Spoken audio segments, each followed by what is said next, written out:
कौसल्या जी मैले वस्त्र पहने हैं, चेहरे का रंग बदला हुआ है, व्याकुल हो रही हैं, दुख के बोझ से शरीर सूख गया है। ऐसी दिख रही हैं, मानो सोने की सुंदर कल्पलता को वन में पाला मार गया हो। भरत को देखते ही माता कौसल्या जी उठ दौड़ी, पर चक्कर आ जाने से मूर्छित होकर पृथ्वी पर गिर पड़ी। यह देखते ही भरत जी बड़े व्याकुल हो गए और शरीर की सुध भुलाकर चरणों में गिर पड़े। फिर बोले, माता, पिताजी कहाँ हैं? उन्हें दिखा दे। सीता जी तथा मेरे दोनों भाई श्री राम लक्ष्मण कहाँ हैं? उन्हें दिखा दे। कैकेयी जगत में क्यों जन्मी? और यदि जन्मी ही तो फिर बाज क्यों न हुई? जिसने कुल के कलंक, अपयश के भांडे और प्रियजनों के द्रोही मुझ जैसे पुत्र को उत्पन्न किया। तीनों लोकों में मेरे समान अभागा कौन है? जिसके कारण हे माता, तेरी यह दशा हुई। पिताजी स्वर्ग में हैं और श्री राम जी वन में हैं। केतु के समान केवल मैं ही इन सब अनर्थों का कारण हूँ। मुझे धिक्कार है। मैं बांस के वन में आग उत्पन्न हुआ और कठिन दाह, दुहक और दोषों का भागी बना। भरत जी के कोमल वचन सुनकर माता कौसल्या जी फिर संभलकर उठीं। उन्होंने भरत को उठाकर छाती से लगा लिया और नेत्रों से आंसू बहाने लगी। सरल स्वभाव वाली माता ने बड़े प्रेम से भरत जी को छाती से लगा लिया, मानो श्री राम जी ही लौट कर आ गए हों। फिर लक्ष्मण जी के छोटे भाई शत्रुघ्न को हृदय से लगाया। शोक और स्नेह हृदय में समाता नहीं है। कौसल्या जी का स्वभाव देखकर सब कोई कह रहे हैं, श्री राम की माता का ऐसा स्वभाव क्यों न हो। माता ने भरत जी को गोद में बैठा लिया और उनके आंसू पोंछकर कोमल वचन बोली, हे वत्स, मैं बलैया लेती हूँ। तुम अब भी धीरज धरो।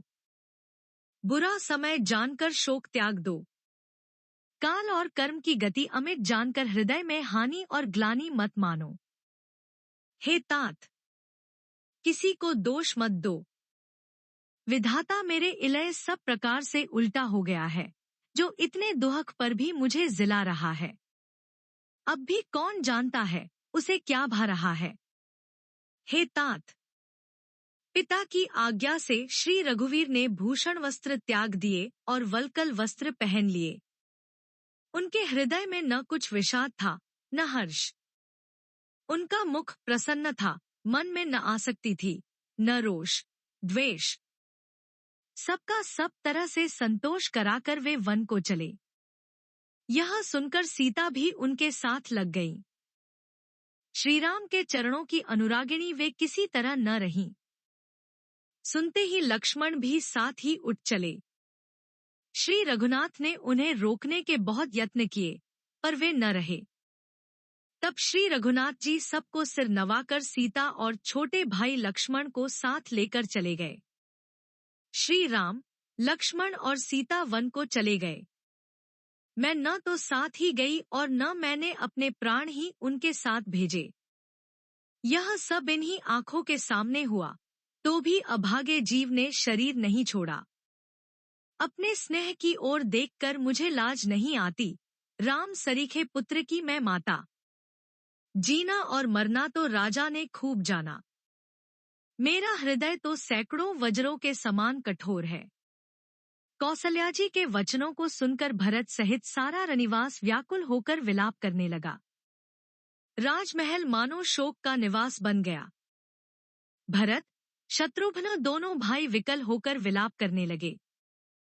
तब कौसल्या जी ने उनको हृदय से लगा लिया। अनेकों प्रकार से भरत जी को समझाया और बहुत सी विवेक भरी बातें उन्हें कहकर सुनाईं। भरत जी ने भी सब माताओं को पुराण और वेदों की सुंदर कथाएं कहकर समझाया। दोनों हाथ जोड़कर भरत जी छल रहित, पवित्र और सीधी सुंदर वाणी बोले।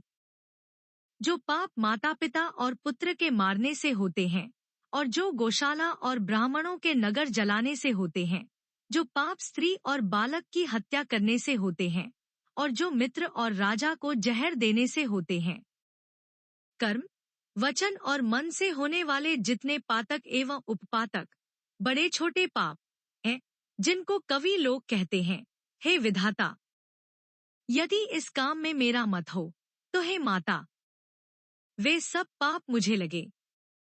जो लोग श्री हरि और श्री शंकर जी के चरणों को छोड़कर भयानक भूत प्रेतों को भजते हैं, हे माता, यदि इसमें मेरा मत हो तो विधाता मुझे उनकी गति दे। जो लोग वेदों को बेचते हैं, धर्म को दोह लेते हैं, चुगलखोर हैं, दूसरों के पापों को कह देते हैं, जो कपटी, कुटिल, कलहप्रिय और क्रोधी हैं, तथा जो वेदों की निंदा करने वाले और विश्व भर के विरोधी हैं, जो लोभी, लंपट और लालचियों का आचरण करने वाले हैं, जो पराये धन और पराई स्त्री की ताक में रहते हैं, हे जननी, यदि इस काम में मेरी सम्मति हो तो मैं उनकी भयानक गति को पाऊं। जिनका सत्संग में प्रेम नहीं है, जो अभागे परमार्थ के मार्ग से विमुख हैं, जो मनुष्य शरीर पाकर श्री हरि का भजन नहीं करते, जिनको हरिहर, भगवान विष्णु और शंकर जी का सुयश नहीं सुहाता, जो वेद मार्ग को छोड़कर वाम, वेद प्रतिकूल मार्ग पर चलते हैं, जो ठग हैं और वेश बनाकर जगत को छलते हैं, हे माता, यदि मैं इस भेद को जानता भी हो तो शंकर जी मुझे उन लोगों की गति दें। माता कौसल्या जी भरत जी के स्वाभाविक ही सच्चे और सरल वचनों को सुनकर कहने लगी, हे तात, तुम तो मन, वचन और शरीर से सदा ही श्री रामचंद्र के प्यारे हो। श्री राम तुम्हारे प्राणों से भी बढ़कर प्राण प्रिय हैं और तुम भी श्री रघुनाथ को प्राणों से भी अधिक प्यारे हो। चंद्रमा चाहे विष चुआने लगे और पाला आग बरसाने लगे, जलचर जीव जल से विरक्त हो जाए और ज्ञान हो जाने पर भी चाहे मोह न मिटे, पर तुम श्री रामचंद्र के प्रतिकूल कभी नहीं हो सकते। इसमें तुम्हारी सम्मति है। जगत में जो कोई ऐसा कहते हैं, वे स्वप्न में भी सुख और शुभ गति नहीं पावेंगे। ऐसा कहकर माता कौसल्या ने भरत जी को हृदय से लगा लिया। उनके स्तनों से दूध बहने लगा और नेत्रों में प्रेमाश्रुओं का जल छा गया। इस प्रकार बहुत विलाप करते हुए सारी रात बैठे ही बैठे बीत गई। तब वामदेव जी और वशिष्ठ जी आए। उन्होंने सब मंत्रियों तथा महाजनों को बुलाया। फिर मुनि वशिष्ठ जी ने परमार्थ के सुंदर समयानुकूल वचन कहकर बहुत प्रकार से भरत जी को उपदेश दिया।